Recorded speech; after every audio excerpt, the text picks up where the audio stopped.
Hello humans, it's me again, and I have part 21 of The Legend of Zelda Vaati's Return.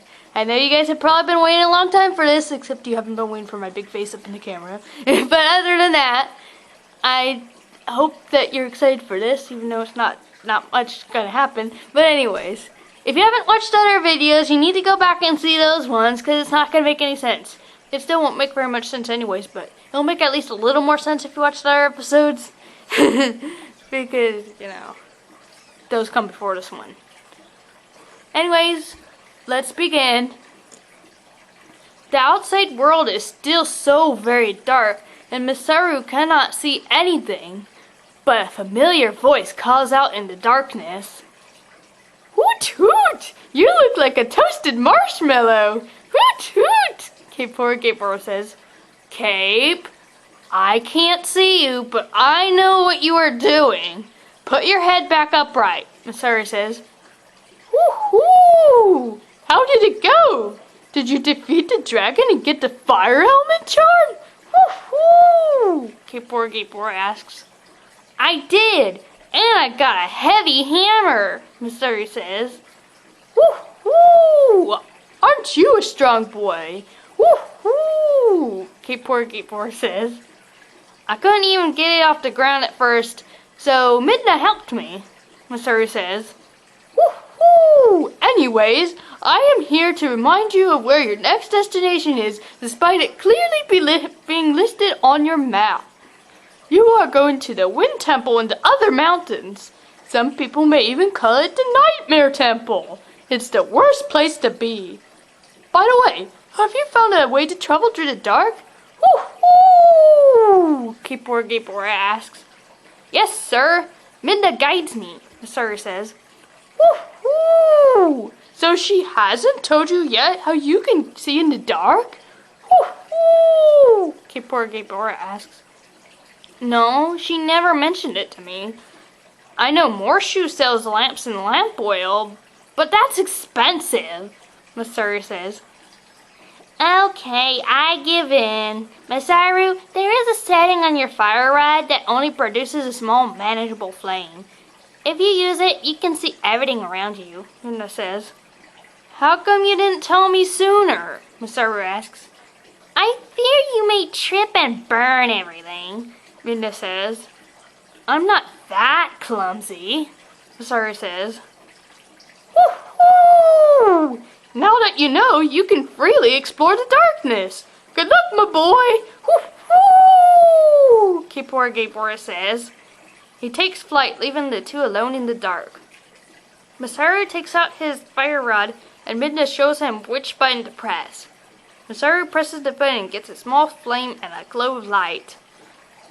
Now I can look for more heart containers, Masaru says. Oh, follow me! I see a place where you can obtain another heart container, Midna says. She runs in front of Masaru so that he can see where she's going. He follows her all the way to a giant button on the ground, not far from the fire temple. Look, this button is so big you can't possibly weigh it down on your own. So what you need to do is crush it with your Megaton hammer, Midna says.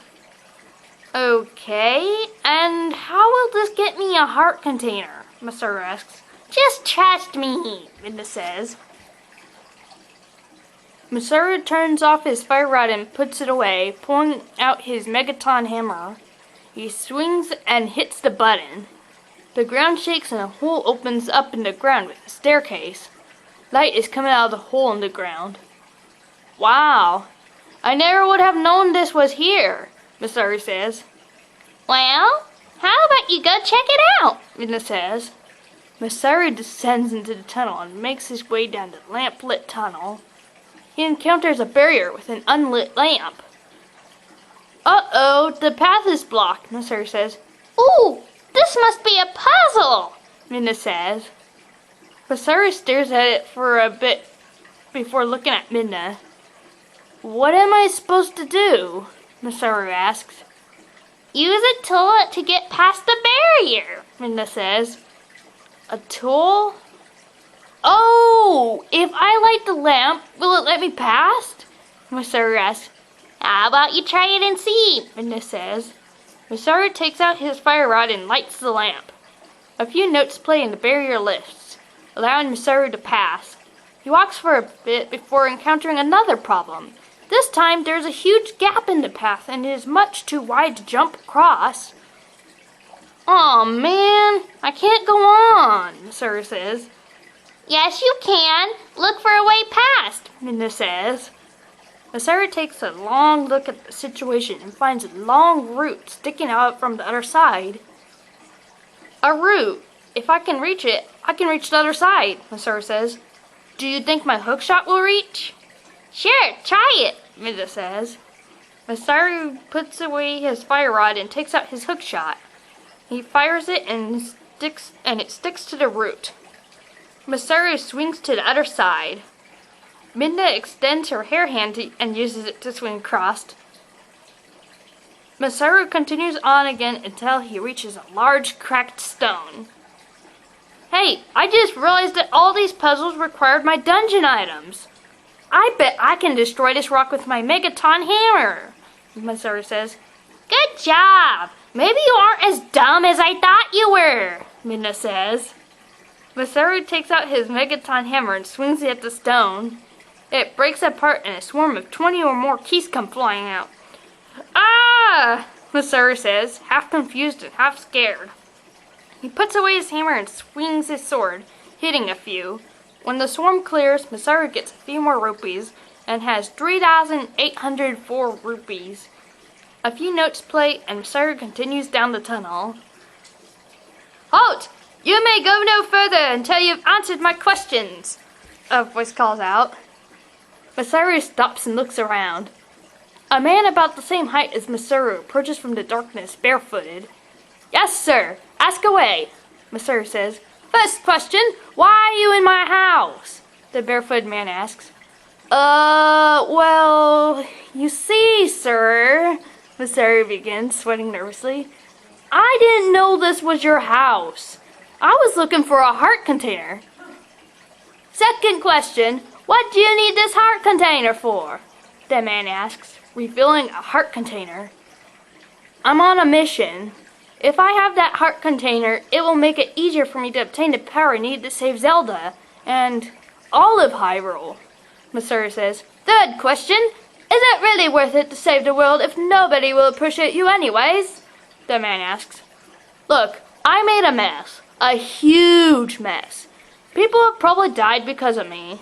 I'm taking responsibility for my actions, and I'm doing whatever I can to use my power to defeat Vaati and bring peace back to Hyrule. At this point, that's all I have left to care about. Everything else has already been taken from me, and I understand if nobody appreciates me, Masaru says. Kid, that's great. Most people don't like to admit they've done something wrong, and they try to make others clean up the mess for them. I respect you for that.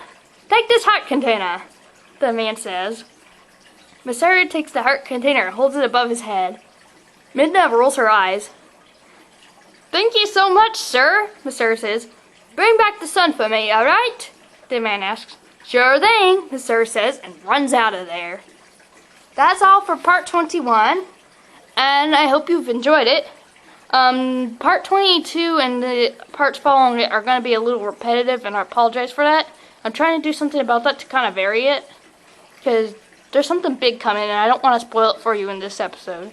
Anyways, if you did like this video, please give me a thumbs up, and remember to subscribe to the channel to see more videos. Bye!